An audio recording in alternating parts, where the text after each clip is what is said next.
করেছিল।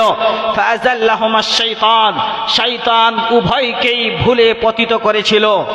সম্মানিত উপস্থিতি, আল্লাহ রাব্বুল আলামিন সমাজকে সৃষ্টি করার জন্য বিস্তার ঘটাতে এই পৃথিবীর বুকে আদম এবং হাওয়াকে পাঠালেন।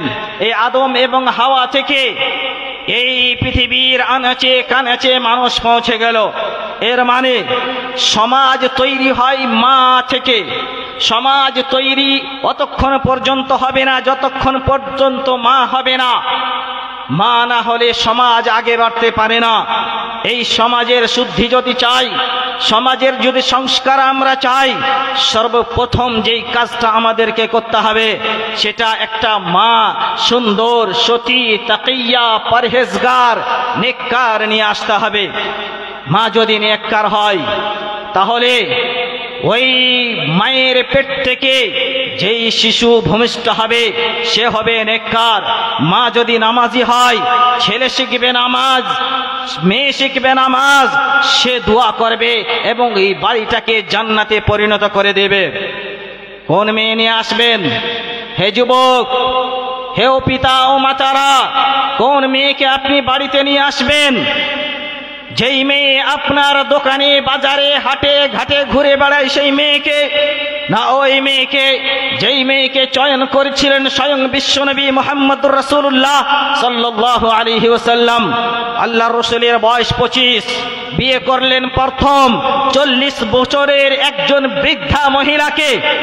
আপনারা জানেন আল্লাহর রাসূলের বয়স থেকে 15 বছর বেশি বয়সের একজন মহিলাকে বিয়ে করার কারণ কি?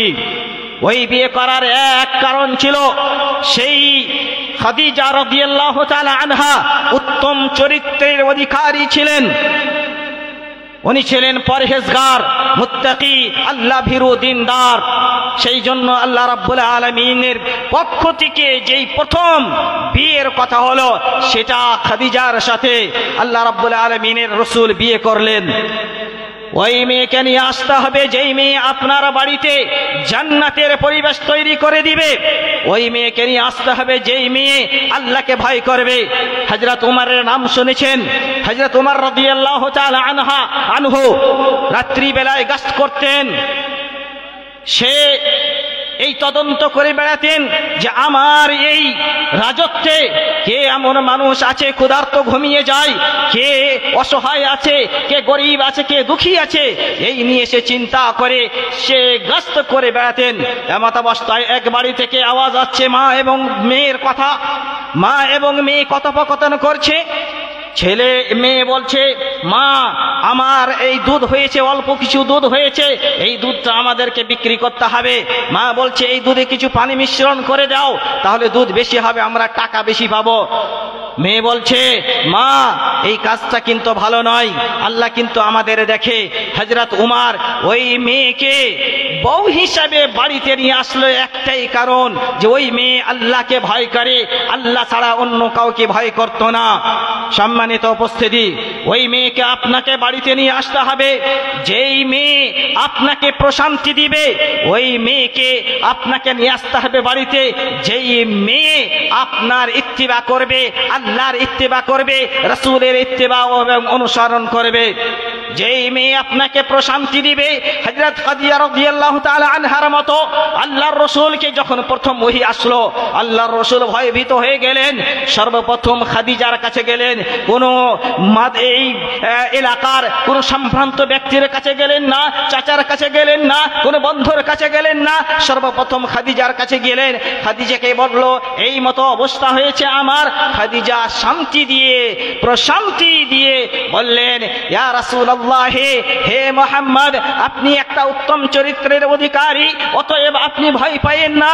আপনি গরিবের বন্ধু, আপনি অসহায়দের পাশে দাঁড়িয়ে থাকেন, অতএব আপনি ভয় পাবেন না। আল্লাহ আপনাকে কখনো ক্ষতিগ্রস্তে ফেলবে না। ওই মহিলা নিয়ে আসতে হবে। সম্মানিত উপস্থিতি, আল্লাহ রাব্বুল আলামিন বলছেন, ওয়া মিন আয়াতিহি আন খালাকা লাকুম মিন আনফুসিকুম আজওয়াজান লিতাসকুনু ইলাইহা ওয়া জাআলা বাইনাকুম মাওয়াদ্দাতান ওয়া রাহমা। আল্লাহর নিদর্শনের মধ্যে অন্যতম নিদর্শন হচ্ছে একজন সতী মহিলা। সেই মহিলার কাছে গেলে আপনি প্রশান্তি পাবেন। কোনো পৃথিবীর কোনো মানুষের কাছে গিয়ে আপনি ওই তৃপ্তি পাবেন না যেই তৃপ্তি আপনি নিজের স্ত্রীর কাছে গিয়ে পাবেন। আপনি মায়ের কাছে গেলেন আলাদা তৃপ্তি পাবেন, বাবার কাছে গেলে আলাদা তৃপ্তি পাবেন, আপনি বন্ধু বান্ধবের কাছে গেলে আলাদা তৃপ্তি পাবেন, কিন্তু স্ত্রীর কাছে গেলে যেই আন্তরিক তৃপ্তি পাবেন এই পৃথিবীর কোনো জায়গায় পাবেন না। সম্মানিত উপস্থিতি, একজন সতী মহিলা ওর দায়িত্ব কি হতে পারে? একজন সতী মহিলার দায়িত্ব কি হতে পারে? সেই মহিলা যদি সেইভাবে পূর্ণাঙ্গভাবে আমল করে তাহলে এই সমাজ সংস্কার হয়ে যাবে। একজন সতী মহিলা নিজের সন্তানকে খুব ভালোভাবে সে আদব আখলাক শিখাবে, শিক্ষা দিবে, চরিত্রবান বানাবে, তার মতো বানাবে নেককার, তার মতো বানাবে পরহেজগার, তার মতো বানাবে লজ্জাশীলতা। আজকে আমাদের মা ও বোনের অবস্থা কি? আমি কিছুক্ষণ আগে খেতে গেলাম, আপনাদের যেই মেলার কথা কিছুক্ষণ আগে ইমদাদুল ভাই বলছিলেন, সেই মেলাতে অগণন মেয়ে এবং ছেলে ঘোরাঘুরি করে। এই ছেলে এবং মেয়ের কি এই পৃথিবীর বুকে কেউ গার্জেন নেই? এদের সংস্কারের জন্য কিন্তু কেউ কিছু নেই, এদেরকে কেউ শাসন করার নেই। এদেরকে যে অগাধ মিলামিশা ছেলে ও মেয়ে দাঁড়িয়ে দাঁড়িয়ে গল্প করে, এর দ্বারাই কি সমাজ সংস্কার হবে? এর দ্বারাই কি আমরা সমাজকে সুন্দর করতে চাই? কখনো না। সারা জীবন যদি আপনি এদের সাথে থাকেন, এদেরকে যদি আপনি লালন পালন করেন তো কিঞ্চিত পরিমাণে লাভ হবে না। সম্মানিত উপস্থিতি, মনে রাখবেন এই যে মেলা অগাধ মিলামিশা আপনার কারণেই হয়েছে। কারণ আপনি বাড়িতেই এমন একজন মহিলাকে নিয়ে আসেন যেই মহিলা ওই ছেলেকে শাসন করবে, ওই মেয়েকে বলবে, মেয়ে তুমি বাইরে একাই যাবে না, তুমি আমার সাথে চলো জালসার ফিল্ডে, আমার সাথে আবার তুমি ফিরে আসবে, তুমি যাবে না দোকানে, তুমি কথা বলবে না ফোনে। সম্মানিত উপস্থিতি, এই ধরনের মহিলা যদি না নিয়ে আসেন তাহলে মনে রাখবেন আপনার ভবিষ্যৎ অন্ধকার রয়েছে এবং এই সমাজ একেবারে রসাতলে চলে যাবে। এমন মহিলা নিয়ে আসবে যেই মহিলা আপনার সম্পদের হেফাজত করবে, যেই মহিলা আপনার অনুপস্থিতি আপনার বাড়িতে এমন লোককে প্রবেশ করতে আদেশ দিবে না যাকে প্রবেশ করলে আপনাকে কষ্ট হবে, আপনাকে ভালো লাগবে না। আপনি চলে গেলেন চাকরি করতে, কালিয়াচকে সুজাপুরে চাকরি করতে চলে গেলেন, সারা দিন আপনার স্ত্রী বাড়িতে থাকলো, কার সাথে কথা বললো, কাকে সে বাড়িতে ডাকলো, কে আসলো বাড়িতে, এরই দায়িত্ব, এর হেফাজত যদি ওই সতী মহিলা না করে তাহলে আপনার বাড়িকে জাহান্নাম বানাতে কেউ বাধা দিতে পারবে না। সম্মানিত উপস্থিতি, সমাজ সংস্কার করবেন। সমাজ সংস্কারের জন্য সর্বপ্রথম আপনাকে বললাম মহিলা নিয়ে আসতে হবে। মহিলা নিয়ে আসার পরে দ্বিতীয় যেটা স্টেপ সেটা হচ্ছে দোয়া আপনাকে করতে হবে। আপনার নুতফা থেকে, আপনার বীর্য থেকে, আপনার স্ত্রীর গর্ভ থেকে যেই ছেলে এবং মেয়ে দুনিয়াতে আসবে তার জন্য আল্লাহর কাছে চাইতে হবে যে আল্লাহ তুমি আমার ছেলে ও মেয়েকে নেককার বানিয়ে দাও। ইব্রাহিম আলাইহিস সালামের নাম শুনেছেন সবাই? সবাই শুনেছেন। ইব্রাহিম আলাইহিস সালাম নবী ছিলেন। 80 বছর বয়স হয়ে গেল, ছেলে মেয়ে কোনো সন্তান নেই। যার বাড়িতে এখন পর্যন্ত ছেলে মেয়ে আসে নাই সেই কষ্টটা বুঝতে পারবে। 10 বছর হয়ে গেছে, 15 বছর হয়ে গেছে, বাড়িতে ছেলে মেয়ে হচ্ছে না, সন্তান সন্ততি আল্লাহ দিচ্ছে না, কত কষ্ট ভোগ করে। ইব্রাহিম আলাইহিস সালাম 80 বছর বয়স, ছেলে মেয়ে কেউ হয় না। আল্লাহর কাছে দোয়া করলেন, রাব্বি হাবলি মিনাস সালিহিন, রাব্বি হাবলি মিনাস সালিহিন, আল্লাহ তুমি আমাকে নেক সন্তান সন্ততি দান করো, নেক সন্ততি দান করো। ছেলে মেয়ে আসার পূর্বে আল্লাহ দোয়া করবে, আল্লাহ দোয়া গ্রহণ করবে। ওর ফলে ইব্রাহিম আলাইহিস সালামের যে ছেলে ছিল সেই ছেলেগুলোর নাম কি জানেন আপনারা? সর্বপ্রথম ছেলে ইসমাইল। রব্বি হাবলি মিনাস সালিহিন, আল্লাহ নেক সন্তান দাও। এর ফলে আল্লাহ রাব্বুল আলামিন ইসমাইলকে দিলেন। কোন ইসমাইল? ওই ইসমাইল, যেই ইসমাইলকে ইব্রাহিম আলাইহিস সালাম 80 বছর বয়সে ওই ইসমাইলকে পেল, কলিজার টুকরা। তখন আল্লাহর পক্ষ থেকে একটা পরীক্ষা নেমে আসলো যে ইব্রাহিম তুমি নিজের সন্তানকে জবাই করো আমার রাস্তায়। ইব্রাহিম আলাইহিস সালাম ইসমাইলকে বলল ডেকে, ইসমাইল আমি এই মতো স্বপ্ন দেখেছি, তোমার কি মতামত? ওই ইসমাঈল আল্লাহর কথা শুনি তৎক্ষণাৎ বলল, ইয়া আবাতি ফাআল মা তুমার, এ আমার বাবা, হে আমার আব্বা, আপনাকে যে আদেশ করা হয়েছে সেই আদেশকে পূর্ণ করেন, তৎক্ষণাৎ আপনি এই জিনিসটাকে নাফেজ করে নিন। ইসমাঈল আলাইহিস সালাম জবাই করার কথা শুনে রাগান্বিত হলেন না, ভয়ভীত হলেন না, পালায়ন করলেন না, বরং বললে আল্লাহর আদেশ, তার মানে আপনি সেটাকে পূর্ণ করে দিন। সেই ইসমাঈল, যে ইসমাঈলের কথা বলতে গিয়ে আল্লাহ রাব্বুল আলামিন কোরআনের মধ্যে বলছেন, সে ওয়াকানা ইয়ামুরু আহলাহু বিসসালাতি, সেই নিজের সন্তান সন্ততিকে নামাজের আদেশ করত। ইসমাঈল আলাইহিস সালামের পরে ইয়াকুব আলাইহিস সালামকে আল্লাহ রাব্বুল আলামিন দিলেন কিসের জন্য? শুধুমাত্র দুয়ার জন্য। রব্বি হাবলি মিনাস সালিহিন, দোয়া করতে হবে।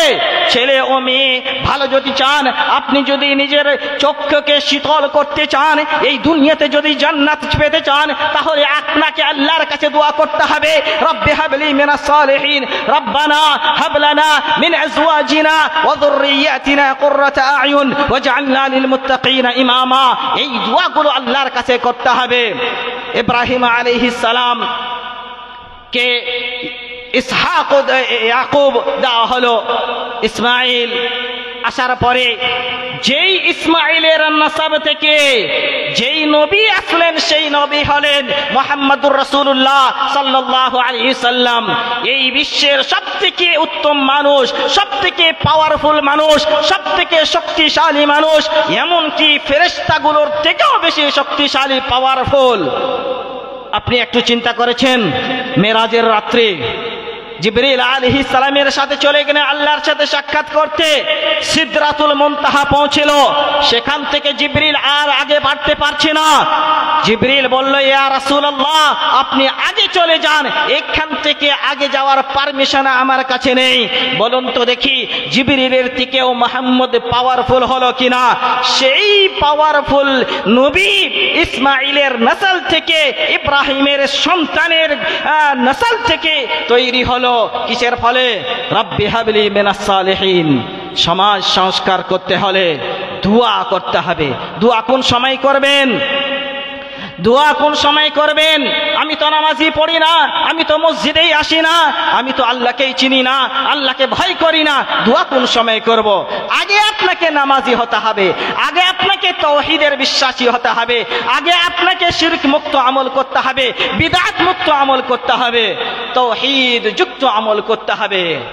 নবী আসলেন, ইসমাঈলের নসল থেকে নবী আসলেন। নবী কিসের জন্য আসলেন?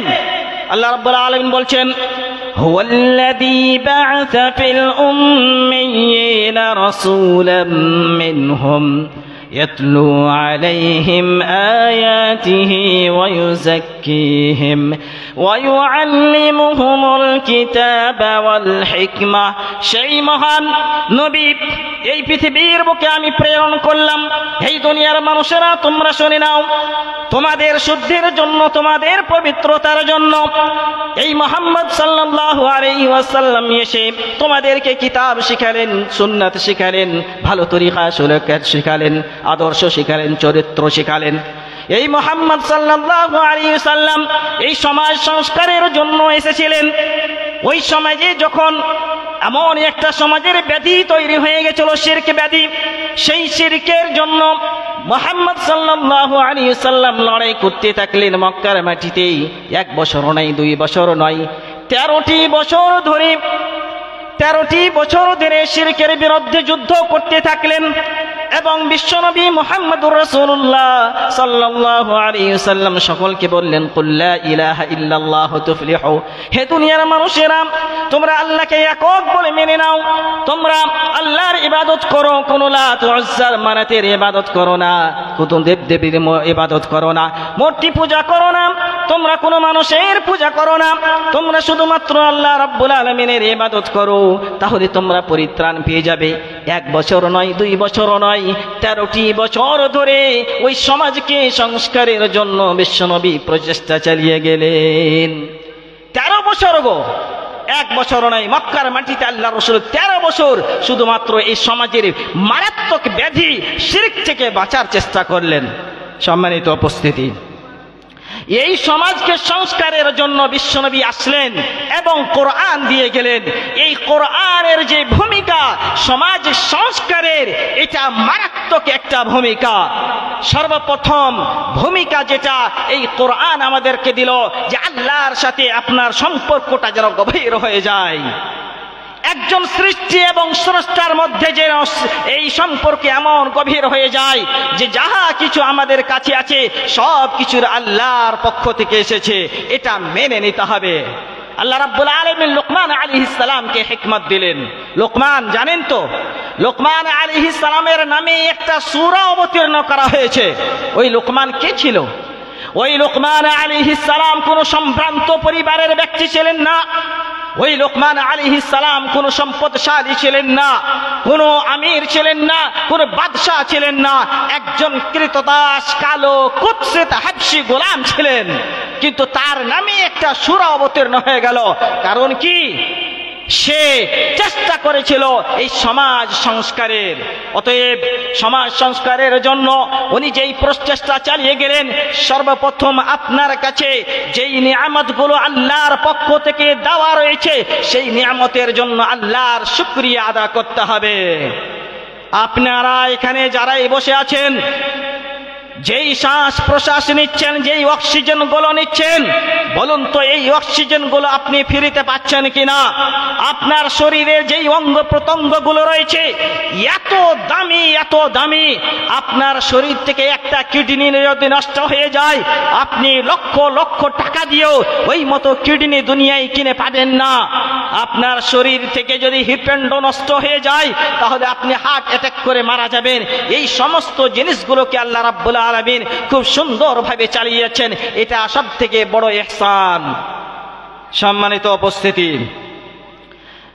লোকমান আলাইহিস সালাম সমাজ সংস্কারের জন্য যেই পদ্ধতি অবলম্বন করলেন, সেই নিজের ছেলেকে নিজের বাড়ি থেকে শুরু করলেন।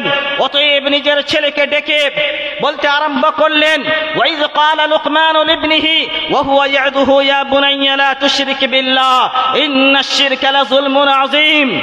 নিজের ছেলেকে ডেকে বললে, আমার সন্তান, হে আমার কলিজার টুকরা, শুনে রাখো, তুমি আল্লাহ যেই ইহসানগুলো আমার উপরে, তোমার উপরে করেছে, সেই ইহসানের কৃতজ্ঞতা হয়ে যাও, সেই ইহসানের শুকরিয়া আদায় করো এবং আল্লাহর সাথে অন্য কাউরি শরীক করবে না। কারণ এই শরীক করাটা অত্যন্ত বড় জুলম, অত্যন্ত বড় জুলম, অন্যায়, অত্যাচার। অন্যায় দুই প্রকারের হয়ে থাকে। এক, যে আল্লাহর সাথে অন্যায়, এক মানুষের সাথে অন্যায়।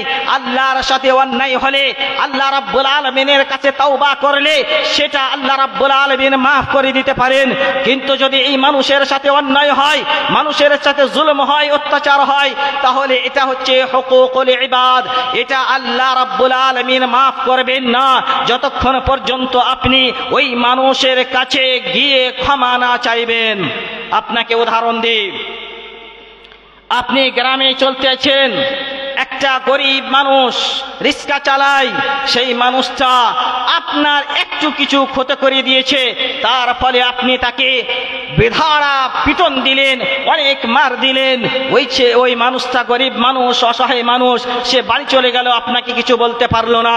ওই যে আপনি তার উপরে জুলুম করলেন, এই জুলুমের ক্ষমা আল্লাহ করবেন না, স্বয়ং আপনাকে গিয়ে সেখানে মাফি তলব করতে হবে, না হলে আল্লাহও মাফ করবেন না। আজকে যারা এই মানুষের উপরে অন্যায় করেছে, জুলুম করেছে, আল্লাহ রাব্বুল আলামিন এই পৃথিবীর বুকে তাকে ছাড়েন নাই। আজকে আমেরিকা এই গাজ্জাকে এই দুনিয়া থেকে, দুনিয়ার নকশা থেকে মিটিয়ে দিতে চায়।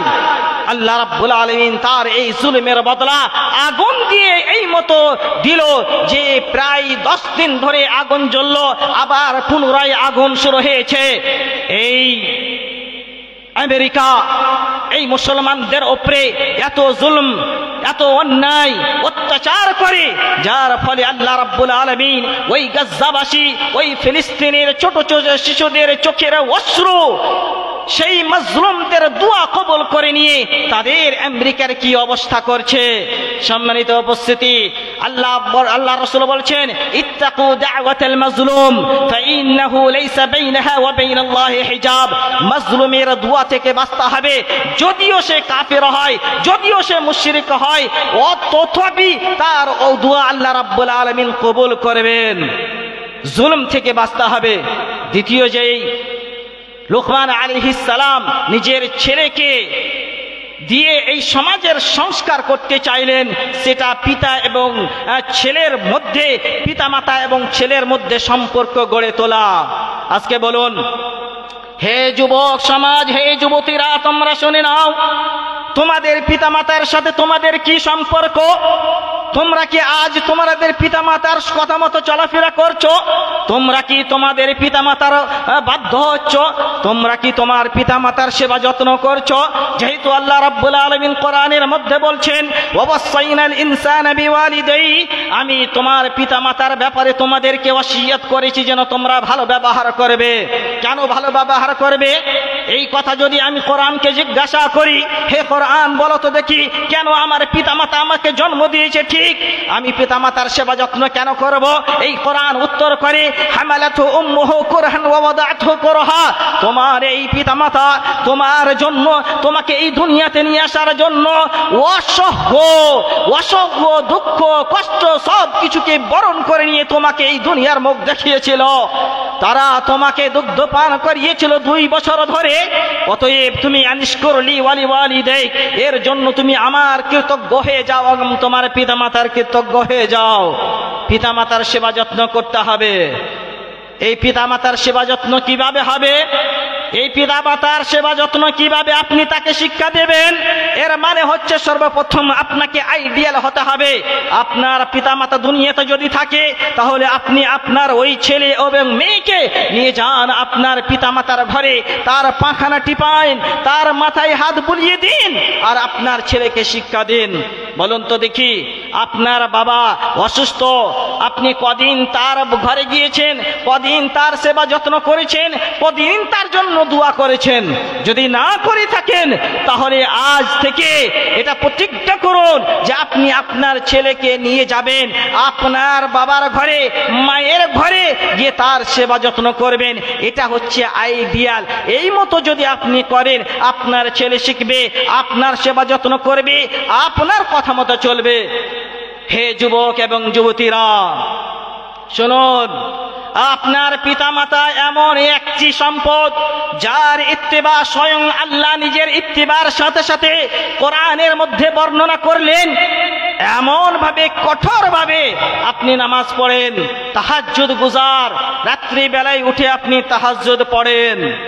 আপনার পিতামাতা অসুস্থ, দুজনের মধ্যে কেউ একজন, রাত্রি বেলায় আপনি তাহাজ্জুদ পড়তে উঠলেন, আর আপনার মা ডাকছে, ও আব্দুল্লাহ, আমি আর সহ্য করতে পারছি না, আমার পায়ে খুব ব্যথা। আপনি মনে করছেন যে আমি তাহাজ্জুদ পড়তে শুরু করেছি, তাহাজ্জুদ শেষ করেই আমি আমার মায়ের কাছে যাব। আপনার তাহাজ্জুদ কোনো কাজে আসবে না, আপনার তাহাজ্জুদ কবুল হবে না। কারণ এই তাহাজ্জুদটা হচ্ছে নফল, আর মায়ের সেবা করা, বাবার সেবা করা, এটা হচ্ছে ফরজে আইন। প্রতিটা ছেলে সন্তান, সে মেয়ে হোক আর ছেলে হোক, প্রতিটার ওপরে ফরজ, ফরজে আইন। অতএব এটাকে প্রাধান্য দিতে হবে। নামাজ আপনাকে ছেড়ে দিতে হবে আপনার মায়ের সেবার জন্য। জিহাদ খুব বড় জিনিস। এই জিহাদ নিয়ে কিছু মানুষেরা খুব বাড়াবাড়ি করে, এই জিহাদ করব, জিহাদ করব। আল্লাহ রসুলের যুগে জিহাদ ছিল ইসলাম প্রচারের জন্য, কিংবা ওই সমস্ত যারা সন্ত্রাসী, যারা জালেম স্বৈরাচার, তাদের বিরুদ্ধে রুখে দাঁড়ানোর জন্য এই জিহাদ আসলো।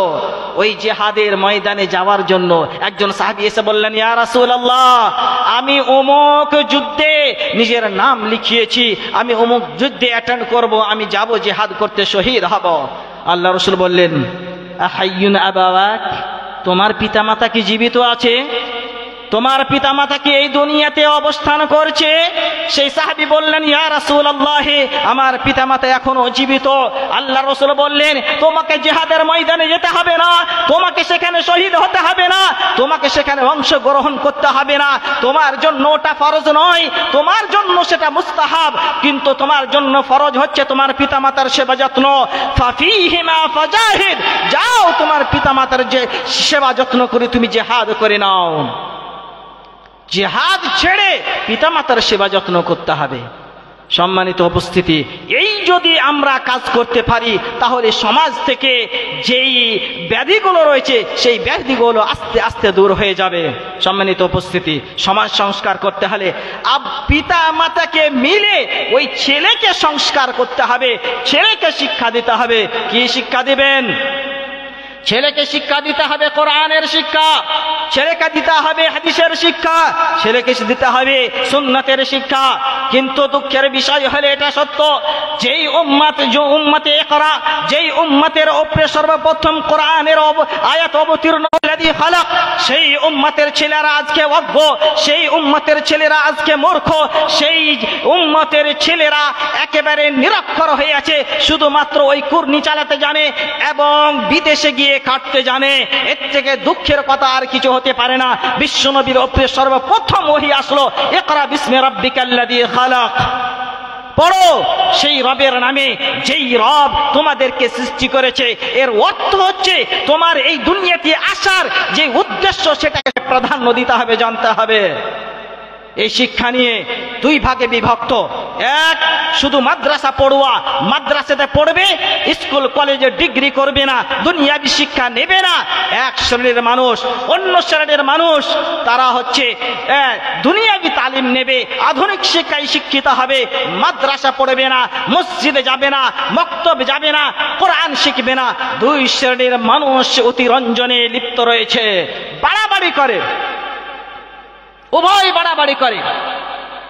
যারা আধুনিক শিক্ষায় শিক্ষিত ওরা বলে এই মৌলবী সাহেবেরাই কিছু জানে না, সমাজের কোনো কাজ এর দ্বারাই হয় না, তারা কোনো কাজ ভালোভাবে করতে জানে না, তারা বিয়ে পড়াতে জানে, মসজিদে আজান দিতে জানে, ইমামতি করতে জানে, তারা ছাড়া দুনিয়া কিছু বোঝে না। হে যুবক, হে আধুনিক শিক্ষায় শিক্ষিত সমাজ, শুনে নিন, এই দায়িত্বটা কার যে আপনাকে শুধুমাত্র আধুনিক শিক্ষায় শিক্ষিত হতে হবে, কোরআন শিখতে হবে না। এবং ওই মানুষটা যারা কোরআন শিখছে, মাদ্রাসা পড়ুয়া, ওদেরকে আধুনিক শিক্ষা দিতে হবে না। এটা কে বাধা দিল? যারা আধুনিক শিক্ষায় শিক্ষিত তারা কোরআনের শিক্ষায় শিক্ষিত ওদেরকে মূর্খ বলে, আর এরা ওদেরকে জাহেল বলে। উভয় যদি এসে উভয় শিক্ষা আধুনিক শিক্ষা এবং ইসলামিক শিক্ষার সমন্বয়ে এগিয়ে যায়, তাহলে এই দুনিয়া এবং পরকাল উভয় লাভময় হবে, উভয় আমাদের মঙ্গলময় হয়ে যাবে। সম্মানিত উপস্থিতি, শিক্ষায় যারা আধুনিক শিক্ষায় শিক্ষিত সেই শিক্ষার্থীরা স্কুলে যায়, কলেজে যায়, সে কলেজে গিয়ে কি করে? সে বিএ পাস করলো, এমএ পাস করলো, পিএইচডি করলো, তারপর বিশাল একটা চাকরি পেল। চাকরি পাওয়ার পরে ওই বাবার বুকটা ফুলে গিয়ে গর্বের সাথে দোকানে বসে বলে, আমার ছেলে অফিসার হয়েছে, আমার ছেলে আইএস আইপিএস হয়েছে, আমার ছেলে বড় একটা অধ্যাপক হয়েছে, এই নিয়ে গর্ব করেন। জিজ্ঞাসা করা হলো, আপনার ছেলে তো বহুত কিছু করেছে, আপনার ছেলে আল্লাহকে চিনেছে তো, আপনার ছেলে নামাজ পড়ে তো? বলছে না, এটাই পারে না, এটাই কম আছে। এই বাবা শুনুন, আপনার ছেলে দুনিয়ার সব কিছু করেছে, কিন্তু সে আল্লাহকে চিনল না, আপনাকে চিনল না। সে আল্লাহর এই জমিনে যে ইহসান গুলো রয়েছে সেগুলো সে জানলো না। ওর থেকে হতভাগা কপাল পোড়া আর কেউ নেই, তার কিঞ্চিত পরিমাণে তার দাম নেই। আর আমাদের অন্য এক শ্রেণীর মানুষ যারা মেয়েদের পিতা এবং আপনজন, তারা বর খুঁজে, জামাই খুঁজে, যারা চাকরিজীবী, যারা অফিসার, যারা অ্যাডভোকেট, যারা জজ, যারা অধ্যাপক, এই সমস্ত জামাই খুঁজে। জামাই পেয়েছি কিসের? বলছে খুব বড়, অনেক টাকা ইনকাম করে, অনেক টাকা ইনকাম করে, কিন্তু নামাজ পড়ে না। জামাই খুঁজতে গেলে কোনো এক জামাইয়ের কথা এসছে না, ওই জামাই অন্য কোনো মেয়ের সাথে এফআইআর ছিল, সম্পর্ক ছিল, সে আর জামাই করবে না। কিন্তু ওই ছেলেকে জামাই করবে যেই ছেলে আজ পর্যন্ত মসজিদের পা দেয় নাই, আল্লাহকে চেনে নাই, আল্লাহর নামাজ পড়ে নাই, আল্লাহর ইবাদত করে নাই, ওই ছেলেকে জামাই বানাতে তার দ্বিধা হয় না। কিন্তু ওই ছেলে, যেই ছেলের ব্যাপারে একটু সন্দেহযুক্ত কথা রয়েছে, যে সে অন্য মেয়ের সাথে কথা বলে, সম্পর্ক রাখে, ওই ছেলেকে সে জামাই করতে পছন্দ করে না, ওটাও খারাপ, ওটাও খারাপ, সম্পর্ক রাখাও খারাপ। কিন্তু নামাজ ছাড়া থেকে, নামাজ ত্যাগ করা থেকে অতি হালকা সেটা গুনাহ, অতি হালকা, ওর গুনাহ তো মাফ রয়েছে। কিন্তু এই নামাজ ত্যাগকারী সে কাফের হয়ে যায়, সে মুসলমানই থাকে না। তো একে অমুসলিম আপনি জামাইকে আপনি চয়ন করছেন, আর ওই মানুষটা যার কিঞ্চিত পরিমাণে চরিত্র একটু দাগ রয়েছে তাকে আপনি জামাই বানিয়ে নিচ্ছেন। তো এই সমাজ সংস্কার হবে কি মন করে? আজকে যারা পিতা এবং মাতা রয়েছি, নিজের ছেলে ও মেয়ের ব্যাপারে আমরা সতর্কবান হই না। আমরা নিজের ছেলে যখন 15 বছর বয়স হয়ে যায়, 12 বছর হয়ে যায়, তখন তাদের হাতে আমরা মোবাইল দিয়ে দিই, তাদের হাতে আমরা মোবাইল দিয়ে দিই। এমনকি সরকার এই যুবকদেরকে নষ্ট করার জন্য সরকার পয়সা দেয়, মোবাইল কেনার জন্য মোবাইল কিনে নেয়। মোবাইল কিনে করে কি? মোবাইল কিনে করে কি? শুনুন, যারা আসেন একটু সতর্ক হয়ে যান। আপনার ছেলে এবং মেয়েও রয়েছে, এই মোবাইল কিনে এই মোবাইলের মাধ্যমে তারা গেম খেলে, এই মোবাইলের মাধ্যমে তারা লুডো খেলে, এই মোবাইলের মাধ্যমে তারা ড্রিম 11 খেলে, জুয়া খেলে, এই মোবাইলের মাধ্যমে যারা প্রেম করে, এই মোবাইলের মাধ্যমে তারা অশ্লীলতা ছড়ায়, এই মোবাইলের মাধ্যমে তারা জেনা করে, এই মোবাইলের মাধ্যমে তারা উলঙ্গ ছবি দেখে। এই নিয়ে নিজের জীবন এবং যৌবন দুটোকেই সে নষ্ট করে ফেলে দেয়। এই ছেলে এবং মেয়েকে আপনি মোবাইল দিলেন, ওই ছেলে এবং মোবাইল নিয়ে কি কাজ করছে আপনি কি একবার চিন্তা করেছেন? একবার আপনার ছেলের ব্যাপারে ওই মোবাইলটা নিয়ে বলেছেন, এই ছেলে তুমি এই মোবাইল নিয়ে কি কি কাজ করো? ওই কন্ট্যাক্ট লিস্টে কার কার নাম আছে, ওখানে কি কি ছবি আছে, ওখানে কার কার ফটো আছে, কার কার সাথে চ্যাটিং আছে, কার কার সাথে সম্পর্ক করছে, এইটাকে এখনো দেখেছেন? যদি না দেখে থাকেন তাহলে সতর্ক হয়ে যান। কুল্লুকুম রাইন ওয়া কুল্লুকুম মাসউলুন আন রাইয়াতিহি। হে যুবক যুবতীরা, হে পিতা ও মাতারা, প্রত্যেককে জিজ্ঞাসিত হবে কিয়ামতের দিন নিজের অধীনস্থ ছেলে ও মেয়ের ব্যাপারে। আপনার ছেলে কোথায় গিয়েছে, কার সাথে সম্পর্ক গড়েছে, আপনার মেয়ে কার সাথে সম্পর্ক গড়েছে, কার সাথে কথা বলছে, স্কুলে কার সাথে সম্পর্ক রেখেছে, এই ব্যাপারে কিন্তু আপনাকে জিজ্ঞাসা করা হবে। আপনার ছেলে ও মেয়ে মেলায় ঘোরাফেরা করে, আপনার ছেলে অন্য মেয়ের সাথে, আপনার মেয়ে অন্য ছেলের সাথে ঘোরাফেরা করে, আর আপনাকে কিঞ্চিত পরিমাণে ব্যথা হয় না, কিঞ্চিত পরিমাণে আপনাকে খারাপ লাগে না?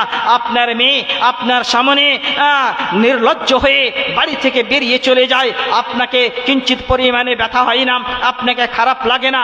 এর মানে আপনার নাম দাইয়ুস। শরীয়ত আপনাকে দাইয়ুস বলেছে, আপনাকে কাপুরুষ বলেছে। এই কাপুরুষের কিন্তু আল্লাহ রাব্বুল আলামিন জান্নাত তৈরি করেননি। আল্লাহ রাসূল বলছেন, লা ইয়াদখুলুল জান্নাতা দাইয়ুস। যাদের স্ত্রী, যাদের ছেলে, যাদের মেয়ে তাদের সামনে অশ্লীলতাকে বিস্তার ছড়াবে, যার মেয়ে অন্য ছেলের সাথে কথা বলবে, সেই লোকগুলা হচ্ছে দাইয়ুস।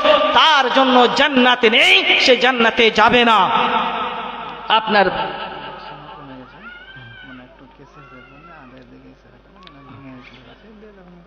তো আমি বলছিলাম, যেই ছেলে আপনার মেয়ে আছে বাড়িতে, আপনার জামাই এসেছে, ওই জামাইয়ের সেবা যত্নের জন্য আপনি নির্ধারিত করছেন আপনার ছোট ওই যুবতী মেয়েকে, এটাও তো দাইয়ুস। এর থেকে ভালো বড় দাইয়ুস আর কে হতে পারে? আল্লাহ রাসূল বলছেন যে ওই শালি এবং যেই বউনু, যেই জামাই আপনার বাড়িতে আছে, তার কি সম্পর্ক? তারা আগুন এবং পেট্রোলের সম্পর্ক। এই সম্পর্কটাকে আপনি একবার চিন্তা করলেন না, তাকে আপনি যেতে দিলেন, আপনার মেয়েকে আপনার জামাইয়ের কাছে যেতে দিলেন। এটা কি? এটাই তো দাইয়ুস। সম্মানিত উপস্থিতি, এই সমাজ সংস্কার করতে হলে এগুলো ঠিক করতে হবে। এই সমাজ সংস্কারের জন্য আরেকটি কাজ করতে হবে আমাদের, যে আমাদের মধ্যে যে অহংকার, আমাদের মধ্যে যে আনানিয়াত, আমি বড় আমি বড় আমি বড়, দুই শ্রেণীর মানুষ এই সমাজে বসবাস করে। এক শ্রেণীর মানুষ সম্ভ্রান্ত ব্যক্তি, সম্পদশালী, পাওয়ারফুল, আরেক শ্রেণীর মানুষ গরিব দুঃখী। এই পাওয়ারফুল মানুষ গরিব দুঃখীদেরকে তুচ্ছ মনে করে, লাঞ্ছিত মনে করে, হেয় মনে করে, আর এরা এই গরিব দুঃখীরা বড়দের দেখে হিংসা করে যে এদের কাছে এত সম্পদ আসলো কি করে, এর ছেলে চাকরি পেল কিভাবে, এর কাছে এত সম্পদ আসলো কিভাবে।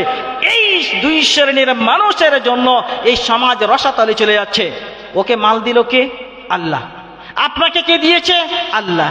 এই আল্লাহ রাব্বুল আলামিন যদি তাকে সম্পদ দেয়, তাহলে আপনাকে হিংসা করার কোনো এখানে জায়গা থাকে না।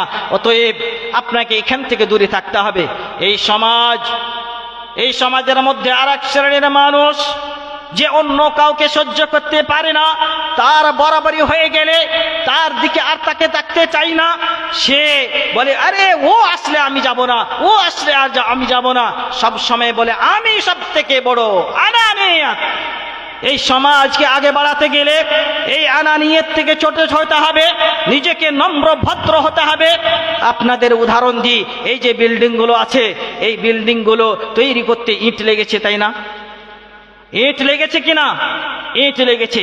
প্রতিটা ইট যদি চাইতো যে আমি সবার উপরে থাকবো, আমি সেক্রেটারি হব, আমি সম্পাদক হব, আমি সভাপতি হব, আমি উপরেই থাকবো, তাহলে এই বিল্ডিংগুলো হতো না। এই সমাজ যদি গড়তে চান তাহলে ছোট হতে হবে। আপনার ওপর দিয়ে আর কেউ আসবে, আর কেউ আসবে, এইভাবে সমাজ গঠন হবে, সমাজ সংস্কার হবে। আমরা এগুলো দিকে ভ্রুক্ষেপ দিই না। আমরা মাদ্রাসাকে, মসজিদকে ভালোবাসি না। এই মসজিদে কোরআনের তিলাওয়াত হয়, এই মসজিদে কোরআন পড়া হয়, কাল আল্লাহ কাল রাসূলুল্লাহ হয়। এই শিক্ষা থেকে আমরা বঞ্চিত। যখন আমাদের ছেলেরা হয়ে যায় 15 বছর, তখন আমরা পাঠিয়ে দিই তাদের কেরালা, তাদেরকে ব্যবসায় লাগিয়ে দিই, তাদেরকে পাঠিয়ে দিই চেন্নাই, তাদেরকে পাঠিয়ে দিই বোম্বাই, কিন্তু আমরা এই শিক্ষার দিকে অগ্রসর হই না। এই শিক্ষাকে ভালোবাসি না।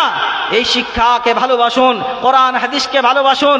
এই কোরআন হাদিসকে ভালোবাসার অন্যতম পথ হচ্ছে, আপনার বয়স হয়েছে, আপনি পড়তে পারবেন না, কিন্তু অন্য ছেলেরা এখানে এসে পড়াশোনা করবে, এখানে আপনি অংশগ্রহণ করুন, আপনি স্বয়ং এখানে শ্রম দিন, কিংবা টাকা পয়সা দিয়ে এখানে শ্রম দিন। এখানে কোরআনের তিলাওয়াত হয়। কোরআন কি জিনিস জানুন? কোরআন এই পৃথিবীর মধ্যে এমনই একটি জিনিস, যা কিছু দেখছেন, এই মাইক, এই টেবিল, এই প্যান্ডেল, এই গাছ, এই পাহাড়, এই পর্বত, এই আসমান, এই জমিন, এই সূর্য, চন্দ্র, নক্ষত্র, সব কিছু আল্লাহর সৃষ্টি, আল্লাহর মাখলুক।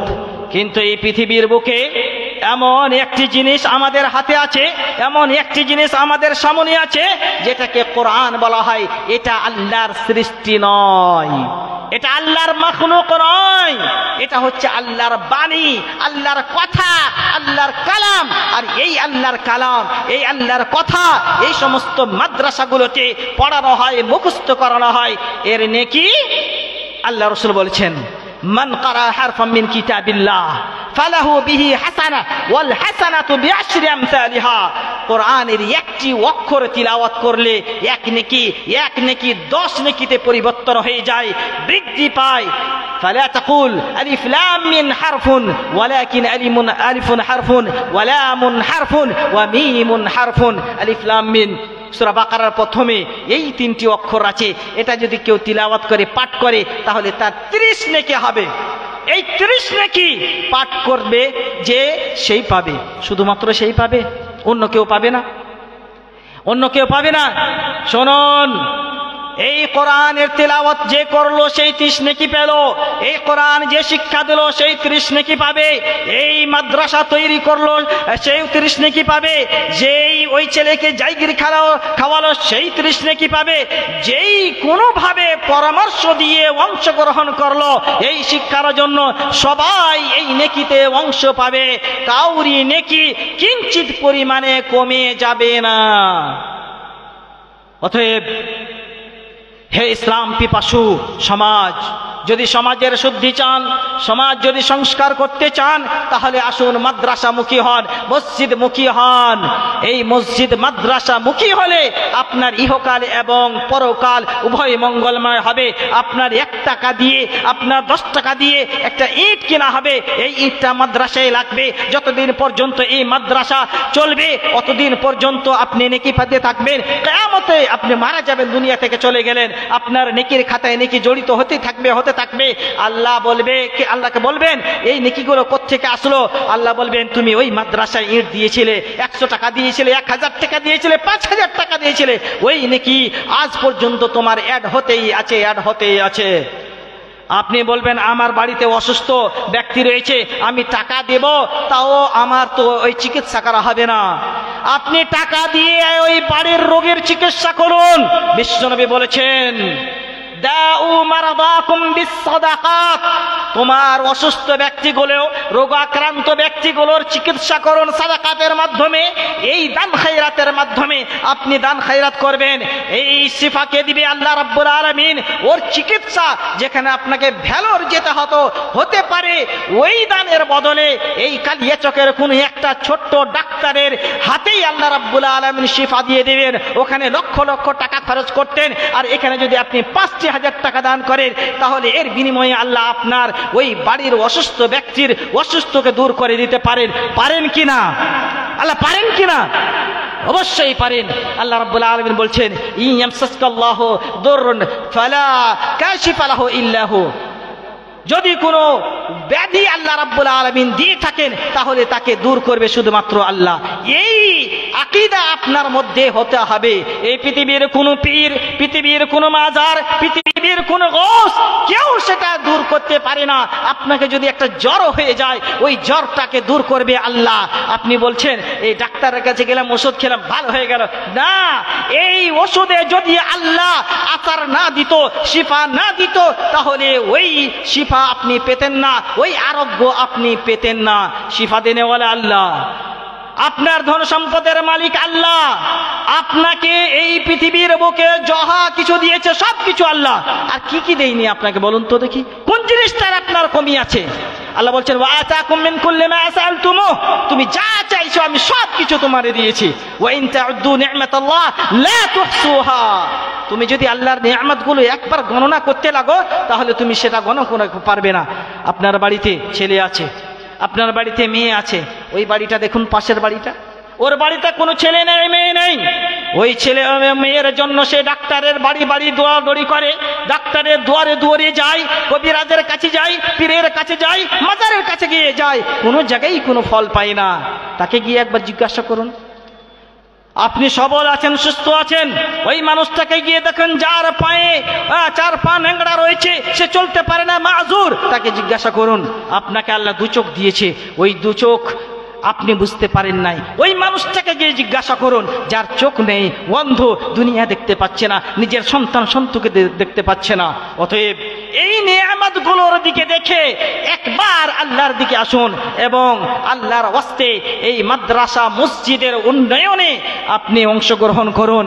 আপনারা এই শেষ রাত্রে প্রায় 12:30 হয়ে গেছে নাকি, প্রায় 12:30 হয়ে গেছে। আপনাদের মধ্যে কেউ যদি আল্লাহর ওয়াস্তে কিছু দিতে চান তাহলে আপনারা দিয়ে যান, কারণ এই দান, এই রাত্রিবেলার দান আল্লাহ রাব্বুল আলামিন কবুল করবেন। আল্লাহ রাসূল বলেছেন আল্লাহ রাব্বুল আলামিন নিচে আসমানে নেমে আসেন, আল্লাহ নিচে আসমানে নেমে আসেন। এটা আকীদা আমাদের রাখতে হবে। আল্লাহ নিচে আসমানে নেমে আসেন, আল্লাহ আমাদের সবাইকে দেখছেন, কিন্তু কোত্থেকে দেখছেন? আল্লাহ আকাশ থেকে দেখছেন, আরশ থেকে দেখছেন। আল্লাহ প্রতি জায়গায় নেই, এটাও আকীদা রাখতে হবে। আমি বলছিলাম আল্লাহ আমাদেরকে দেখছেন এবং নিচে আসমানে নেমেও আসেন। এবং এই সময় যদি কোনো মানুষ নেক করে, নেকির কাজ করে, ইবাদত করে, নামাজ পড়ে, সাদকা করে, আল্লাহ রাব্বুল আলামিন সেগুলোকে দেখেন এবং কবুল করেন। অতএব এই রাত্রিতে আমি আপনার জন্য শেষ রাত্রিতে দোয়া করব, আপনার দানের কবুলের জন্য দোয়া করব। আপনি আল্লাহর ওয়াস্তে কেউ আছেন কি এই মজলিসের মধ্যে 2000 টাকা করে 2 জন দিবেন? কেউ আছেন? কেউ আছেন? সম্মানিত উপস্থিতি, 2000 করে দুইটা মানুষ কেউ আছেন আল্লাহর রাস্তায় দিয়ে দিন। আল্লাহ রাব্বুল আলামিন আমি আপনার জন্য দোয়া করব, 2000 করে দিন। আপনার নাম কি? একজন ভাই আমার এই কথা শুনে 2000 টাকা দিয়ে গেলেন, 100 টাকা নগদ, 1900 টাকা বাকি। মাশাআল্লাহ, এক ভাই এসে 2 কুইন্টাল, নামটা ওখানে লিখিয়ে দিন, 2 কুইন্টাল ভুট্টা দিলেন। আল্লাহ তুমি এই দানকে কবুল করে নাও। আল্লাহ তুমি এই দানের বিনিময়ে তার জীবন ইহকাল এবং পরকালকে মঙ্গলময় করুন। আল্লাহ তার বাড়িতে কোনো অসুস্থ ব্যক্তি থাকলে সেগুলো তাকে শিফা দান করুন। আছেন কি কেউ? আছেন কি? আল্লাহর ওয়াস্তে দিয়ে যান। সম্মানিত উপস্থিতি, এই সাদকা আপনার মাল কম করে দিবে না। আল্লাহ রাব্বুল আলামিন বলছেন ইয়ামহাকুল্লাহুর রিবা ওয়া ইউরবিস সাদাকাত, এই সুদের লেনদেন করেন এবং এই ছেলেরা এই জুয়া খেলে সব টাকাকে নষ্ট করে দেয়। এই খেলার ময়দানে আমি দেখলাম দোলনাগুলো, এই দোলনাতে কম করে 50 টাকা করে নেই। আপনার ছেলেকে কম করে 5 বার চড়িয়েছেন, ওই টাকা আপনার পানিতে চলে গেছে, ওই টাকার কিন্তু আপনাকে হিসাব দিতে হবে। কিন্তু এই যে টাকা আপনি যদি মাদ্রাসা মসজিদে দেন, এগুলো ট্যাক্স ফ্রি, এগুলোর কোনো ট্যাক্স লাগবে না, কোনো আপনার হিসাব লাগবে না, বরং আপনি হিসাব পাবেন। ইনভেস্ট করলেন, এর যে ইনকাম হবে ওই ইনকাম সমেত আপনি আল্লাহর কাছে পেয়ে যাবেন। অতএব আর কেউ আছেন কি? কেউ আছেন? একজন 2000 টাকা দিয়ে গেলেন, আর একজন কেউ আল্লাহর ওয়াস্তে। এই যুবকেরা, তোমাদের কাছে অনেক টাকা, তোমরা এই মোবাইলের মাধ্যমে লুডো খেলে হাজার হাজার টাকা তোমরা ব্যয় করে দাও। আপনাদের একটা ঘটনা বলে আমি শেষ করব। এই মোবাইল কত খাতারনাক, কত মারাত্মক জিনিস। আমার গ্রামের কথা, একজন বিয়ে পাস ছেলে সেই এই মোবাইলের মাধ্যমে গেম খেলতে আরম্ভ করেছে। গেম খেলে খেলে খেলে খেলে সে 3,65,000 টাকা সে নিজের বাবার অ্যাকাউন্ট থেকে মাইনাস করে দিয়েছে, শেষ করে দিয়েছে, হারিয়ে দিয়েছে। শেষে কি হলো? ওই টাকার চাপ সহ্য করতে না পেরে রাত্রি 2টার সময় একটা চিঠি লিখেছে। কি সুন্দর হাতের লেখা গো, কত সুন্দর, কত 2000 টাকা নগদ আর 8000 টাকা বাকি। মাশাআল্লাহ, জাযাকাল্লাহু খাইরান, বারাকাল্লাহু ফিক। আল্লাহ এই দান, আমি বলেছিলাম 2000 টাকার কথা, কিন্তু আমি ভুল করেছিলাম। মনে হয় 10,000 টাকা এক ভাই দিয়ে গেলেন, 2000 টাকা নগদ এবং 8000 টাকা বাকি।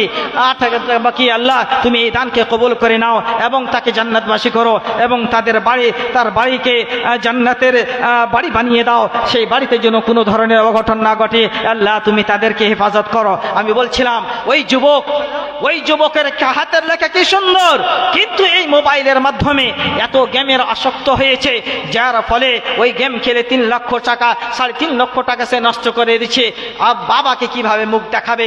এই জন্য রাত্রি 2টার সময় সে একটা চিঠি লিখেছে, বাবা আমি তোমার অ্যাকাউন্ট থেকে 3.5 লক্ষ টাকা নষ্ট করে দিয়েছি, হেরে দিয়েছি, আর তোমার ছেলে আজকে এই দুনিয়া থেকে চলে গেল, তোমাকে আর মুখ দেখাতে পারবে না। আর সে ফাঁসি দিয়ে মারা গেল। হে পিতা এবং মাতারা, নিজের ছেলে ও মেয়ের ব্যাপারে সতর্কবান হন। সে ছেলে আপনার মোবাইল দিয়ে কি করে, কি গেম খেলে, কার সাথে সম্পর্ক রাখে, এটা খুব মারাত্মক জিনিস। আর একটা ঘটনা বলে দিই, এই মালদারি ঘটনা, আপনাদের রতুয়া থানার বা এই এলাকার ঘটনা। গত শুক্রবারের দিন ওই মেয়ে মোবাইলের মাধ্যমে একজন RSS এর হিন্দু ছেলের সাথে সম্পর্ক গড়ে বাড়ি থেকে পালিয়ে যায়। একজন মুসলিম ঘরের মেয়ে। ভাই আপনার নাম কি? ফিটু মিয়া। আপনি মনে হয় 5,000 টাকা দিয়েছেন নাকি? 5,000 টাকা দিয়েছেন। সুবহানাল্লাহ, 5,000 টাকা দিয়েছে। আল্লাহ রাব্বুল আলামিন ওনার দানকে কবুল করেন। আল্লাহ ওনার ব্যবসা বাণিজ্যে বরকত দেন। আল্লাহ রাব্বুল আলামিন ওনাকে দিনদার, নেককার, পরহেজগার বানিয়ে দেন।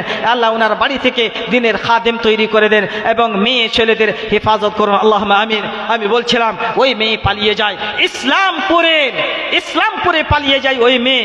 ওই ইসলামপুরে পালিয়ে যাওয়ার পরে তাদের বাড়িতে খোঁজাখুঁজি করতে গিয়ে খবর পেল যে হ্যাঁ, ইসলামপুরে ওই ছেলের সাথে মেয়ে রয়েছে। আল্লাহ রাব্বুল আলামিন এই 500 টাকা এক ভাই দিলেন, ওটাকে যেন কবুল করে নে।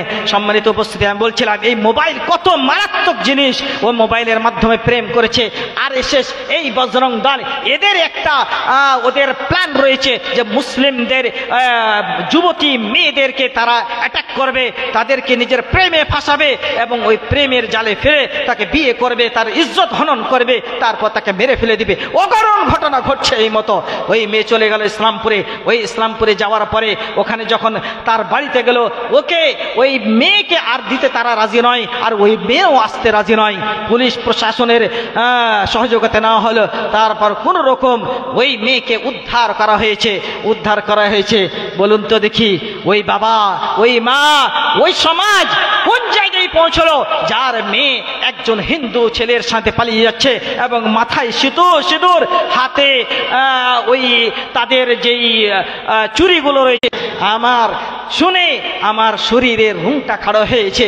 এই জন্য আমি বলছি, সমাজ সংস্কারের জন্য পিতা মাতাকে সতর্কবান হতে হবে, না হলে ওই পিতা মাতার ইহকাল জাহান্নাম, ওই পিতার জাহান্নাম এবং পরকালে তো জাহান্নাম রয়েছে। কারণ যে ওই মেয়েকে সে ভালো শিক্ষায় শিক্ষিতা করতে পারেনি, ওই ছেলেকে সে ভালো শিক্ষায় শিক্ষা দিতে পারেনি। অতএব আপনাকে এর ব্যাপারে সতর্কবান হতে হবে। সতর্ক হয়ে যান, এই যুবকদেরকে দিনের পথে নিয়ে আসুন, যারা এই মাদ্রাসার কর্ণধার। আপনাদের আরেকটা কথা বলি, যারা স্কুল পড়ুয়া তাদের জন্য মক্তব তৈরি করুন, ওই ছেলেদের কমপক্ষে দিনের বেসিক জ্ঞানগুলো দিয়ে দিন। দিনের বেসিক জ্ঞান হচ্ছে ইসলামের কয়টা স্তম্ভ। যারা এখানে বসে আছেন মা ও বোনেরা, ইসলামের স্তম্ভ যে, ইসলামের খুঁটি যে, যার উপরে ইসলামটা পুরো নির্ভর করে, সেই খুঁটিগুলোকে আমরা জানি না। ইসলামের স্তম্ভ যে 5টি, কালিমা, তাওহীদ, নামাজ, রোজা, হজ, যাকাত, এগুলো আমরা জানি না। ঈমানের 6টি স্তম্ভ, এগুলোও আমরা জানি না। অতএব এগুলো জানবো কোত্থেকে, যদি শুধুমাত্র আমরা স্কুলেই যাব। 10,000 টাকা, 3,000 বাকি, 7,000 বাকি, 3,000 নগদ। মাশাআল্লাহ, বাশির মিয়া 10,000 টাকা দিয়েছেন, তার মধ্যে 3,000 নগদ এবং 7,000 টাকা বাকি। আমি এই এলাকায় প্রথমে এসেছি, অতএব এই এলাকার যে এত দানশীল, এরা এত যে ইসলাম, 10,000, 3,000 নগদ, 7,000 করিম মিয়া, শরীফ মিয়া 10,000 টাকা দিয়েছেন। আল্লাহ ওনার দানকে যেন কবুল করেন। আমি যদি আগে জানতাম তো আরো বেশি করে চাইতাম। আল্লাহ এদের আরো দান বাড়িয়ে দেন, আল্লাহ এদের সম্পদকে বাড়িয়ে দেন, এদেরকে ঈমানের সাথে তাদের মৃত্যু দান করেন। আল্লাহুম্মা আমিন। এটা কে?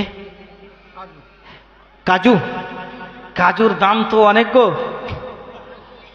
কাজু 8,800 টাকা কেজি, 8,000 টাকা দিল। তো ওনাকে বলেন আরো 2,000 টাকা দিয়ে দিন। কই কাজু ভাই কে? উনি ওনাকে বলেন 8,000 টাকা দিয়েছে, আর 2,000 টাকা দিলে 10,000 টাকা পূর্ণ হয়ে যাবে। আমি ওনার জন্য দোয়া করব। মাশাআল্লাহ, একবার তো তাকবীর হওয়া জরুরি। নারে তাকবীর। আল্লাহ রাব্বুল আলামিন এই 50,000 টাকার দাতা, আল্লাহ ওনার এই দানকে কবুল করে নিন। ওনার যে যদি ব্যবসা বাণিজ্য থাকে, আল্লাহ ওনার ব্যবসা বাণিজ্যে বরকত দিয়ে দেন। আল্লাহ এই দানকে সাদকা জারিয়া হিসাবে কবুল করে নাও। আল্লাহ এই মাদ্রাসার জন্য যে 50,000 টাকা দিয়েছে, এই দান 50,000 নয় 50 লক্ষ টাকা হিসাবে তুমি কবুল করে নাও। এবং এই টাকা থেকে যেই ছেলে পড়বে, শিখবে, শুনবে, সবারই নেকি যেন এর খাতার মধ্যে আসে। আল্লাহ তুমি একে জান্নাতে যাওয়ার জারিয়া বানিয়ে দাও, জাহান্নাম থেকে নাজাতের জারিয়া বানিয়ে দাও। পরিবারকে হেফাজত করো, সন্তান সন্ততিকে ইসলামের শিক্ষায় শিক্ষিত করো। আল্লাহুম্মা আমিন। আল্লাহ, আমি বলছিলাম যে এই ছেলে এবং মেয়ের ব্যাপারে অনেক সতর্কবান হতে হবে, নচেত আমাদের কোনো মুক্তি নেই। কারণ আপনার ছেলে এই দুনিয়াতে, আপনি বলবেন মাঝে মাঝে যে এই ছেলেকে আমি ত্যায্য পুত্র করে দিয়েছি, এই ছেলের সাথে আমার সম্পর্ক নেই, কিন্তু কোনো জায়গায় গিয়ে এসে কোনো অঘটন ঘটালে ওই ছেলের সব কিছু দায়িত্ব কিন্তু আপনাকে বহন করতে হবে। পুলিশ আপনাকে ধরে নিয়ে যাবে, এই দুনিয়াতে আপনার ছাড় নাই। আর আপনি বলবেন কিয়ামতের দিন ওই ছেলের ব্যাপারে আমি বলবো যে ওই ছেলের সাথে আমার সম্পর্ক ছিল না, ওই ছেলেকে আমি দেখি নাই, আমাকে ছেড়ে চলে গেছিল। না, এটা চলবে না। আল্লাহ রাসূল বলেছেন কুল্লুকুম রাঈন ওয়া কুল্লুকুম মাসউলুন আন রাইয়াতিহি। আপনার ছেলে আর ওর জবাব কে দিবে? ওই ছেলের জবাব কে দিবে? আর ওইটা মনে রাখবেন, ওই ছেলে নেশায় যুক্ত রয়েছে, ওই ছেলে মদ্যপান করে, জুয়া খেলে, মদ্যপান করে, বিড়ি সিগারেট, তার মধ্যে সব কিছু রয়েছে। এইগুলো কিন্তু সবকিছু হারাম। এগুলোর ব্যাপারে সতর্ক হতে হবে। এই শরাবের মাধ্যমে, বিড়ি সিগারেটের মাধ্যমে, তাম্বাকুর মাধ্যমে এই যুবকেরা নিজের যৌবন এবং জীবন উভয়কে হারিয়ে ফেলছে। ফলে যখন সে বিয়ে করে, তার বাড়িতে পারিবারিক সমস্যা দেখা দেয়, কারণ সে যৌবন হারিয়ে ফেলেছে। এই মোবাইলের মাধ্যমে উলঙ্গ ছবি, উলঙ্গ ন্যাংটা ছবি দেখে সে নিজের যৌবনকে হারিয়ে ফেলে। ফলে বিয়ের পরে সেই স্ত্রীর সাথে যার সম্পর্ক ভালো থাকে না আর ওই বাড়িটা জাহান্নাম হয়ে যায়, এটাও একটা অন্যতম কারণ এই সমাজকে রসাতলে ফেলে দেওয়ার। অতএব হে যুবক, তোমার এই রক্তমঞ্চ দেওয়া হয়েছে ইসলামকে প্রচার প্রসারের জন্য, এই মসজিদ মাদ্রাসার হেফাজতের জন্য। এই যে সময় তোমার শরীরে রক্ত রয়েছে, এই রক্ত যেন তোমার গর্ব হয় এই মসজিদ মাদ্রাসার জন্য, মসজিদ মাদ্রাসাকে বাঁচানোর জন্য, এই মসজিদ মাদ্রাসা রক্ষার জন্য, তোমার পিতামাতার সেবা যত্নের জন্য। ওই হাত, ওই রক্ত, ওই মঞ্চের কিঞ্চিত পরিমাণে কোনো দাম নেই। যেই হাত, যেই রক্ত, যেই মঞ্চের দ্বারাই তোমার পিতামাতা আঘাত পাবে, তোমার পিতামাতার কিঞ্চিত পরিমাণে লাভ হবে না। তোমার পিতামাতা এই ঠান্ডার দিনে যার ছেলে ও মেয়ে রয়েছে তারা অবশ্যই বুঝতে পারবে তাকে লালন পালন করতে কত কষ্ট হয়। আমার বাড়িতে ছোট্ট একটা 3 মাসের মেয়ে আছে, রাত্রিবেলা এই ঠান্ডার সময় পেশাব করে দিল, চা করে কেঁদে উঠলো, আবার ওর মা বসে বসে ওই বিছানা চেঞ্জ করে দুগ্ধ পান করায়, আবার ঘুমালে সে ঘুমায়, না হলে বসেই থাকে। হে যুবকেরা, হে যুবক যুবতীরা, ওই পিতা এবং মাতা যখন বৃদ্ধ অবস্থায় হয় তখন তোমার মুখ থেকে বের হয়, তুমি আমার জন্য কি করেছো?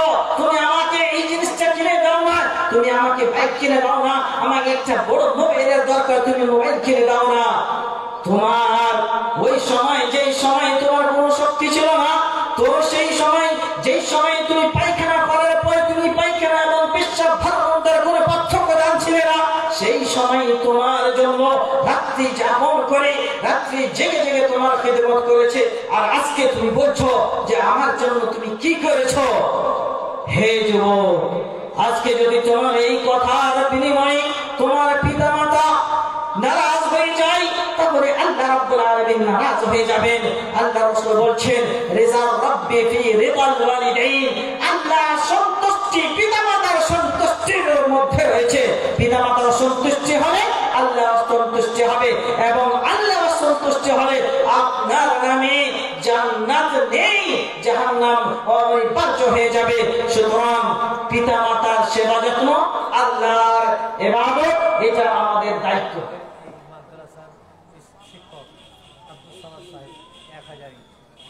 মাশাআল্লাহ, এটা বিরল জিনিস। মাদ্রাসার শিক্ষক, এদের আমাদের সবাই জানে মাদ্রাসা যারা শিক্ষক, ওই 10,000, 15,000, 5,000, 7,000 বেতন, তবুও 1,000 ইট দান করেছেন এই মাদ্রাসার একজন শিক্ষক। আল্লাহ রাব্বুল আলামিন ওনার মর্যাদাকে বৃদ্ধি করে দেন, তার প্রতিদিন আল্লাহ যেন ওনার জান্নাতে একটা বিশাল আকারে মহল তৈরি করে দেন। আল্লাহুম্মা আমিন। আল্লাহ ওনার মাল ধনে বরকত দান করো, আল্লাহ ওনাকে সুস্থতা দান করো, রিজিকে বরকত দাও, আল্লাহুম্মা আমিন। আর কি লম্বা করা যাবে?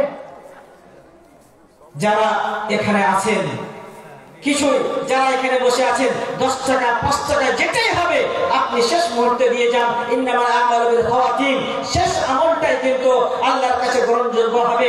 এই যে আমলটা করে যাবেন, 10 টাকা 5 টাকা কেউ এখানকার মধ্যে বিনা টাকাতে দিয়ে যাবেন না। আল্লাহর ওয়াস্তে যা কিছু আছে, এই যুবকেরা, এই যারা তোমরা বসে আছো, তোমরা অনেক টাকা খরচ করেছো, এখানে কিছু দাও, 10 টাকা 5 টাকা 20 টাকা 100 টাকা যা কিছু হবে তোমরা দিয়ে যাও, কেউ দিয়ে বিনা দিয়ে যাবেন না। ইন্নামাল আমালু বিল খাওয়াতিম, বিশ্বনবী বলেছেন শেষ আমলটাই আল্লাহর কাছে গ্রহণযোগ্য। এই জন্য সারা যুগ সে গুনাহ করে, শেষ মুহূর্তে আল্লাহর কাছে তওবা করে এবং ভালো কাজ করলে আল্লাহ রাব্বুল আলামিন সেটা বলে জান্নাত দান করে দেবেন। যারাই আছেন আল্লাহর ওয়াস্তে যা কিছু হবে 10 টাকা 5 টাকা দিয়ে যান, আপনি বিনা দাওয়াতে যাবেন না। আশা করি এই এলাকার মানুষের কাছে মাল আছে, ধন আছে, কেউ বিনা দাওয়াতে যাবে না। তারা দিয়েছেন, তারাও আমার হাতে 10 টাকা 5 টাকা হলেও দিয়ে যান। আল্লাহ রাব্বুল আলামিন আপনার দানকে কবুল করবেন। 1000 টাকা একজন সাজাহান ভাই 1000 টাকা দিলেন, এই ভাই এই টাকা দিলে আমি বলবো না। আল্লাহ রাব্বুল আলামিন ওনার নিয়ত হিসেবে ওনাকে দান করুন। আল্লাহ ওনার প্রতিটা দানের বিনিময়ে আল্লাহ তুমি দান তাকে রেখে দিও। মাশাআল্লাহ এই ছোট ছোট ছেলেরা যে দান করছে আল্লাহ এর বিনিময়ে আল্লাহ তুমি তাদেরকে শয়তানের হাত থেকে কুমন্ত্রণা থেকে হেফাজত করবে। এরা যেন গেম না খেলে, এরা যেন লুডু না খেলে, এরা যেন জুয়া না খেলে, এরা যেন এই সমাজকে সংস্কার করার চেষ্টা করে, এরা যেন নামাজি হয়ে যায়। আল্লাহ তুমি তাদেরকে নামাজি বানিয়ে দাও। আল্লাহুম্মা আমিন। আল্লাহ তুমি এই এলাকাবাসীকে তুমি ভালো সমাজ দিয়ে দাও, এই এলাকায় যেন কোনো ধরনের অঘটন না ঘটে।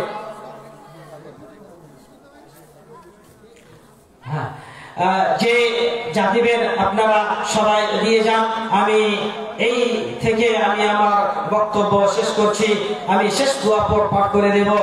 মজলিস শেষের দোয়া বিশ্বনবী আমাদেরকে শিখিয়েছেন যে শেষে এই দোয়া পড়তে হয়, সুবহানাকা আল্লাহুম্মা ওয়া বিহামদিকা আশহাদু আল লা ইলাহা ইল্লা আনতা আস্তাগফিরুকা ওয়া আতুবু ইলাইক। আমি বক্তব্য শেষ করছি। ওয়াসাল্লাল্লাহু আলা নাবিয়িনা মুহাম্মদ ওয়া আলা আলিহি ওয়া সাহবিহি আজমাইন। আসসালামু আলাইকুম ওয়া রাহমাতুল্লাহি ওয়া বারাকাতুহু।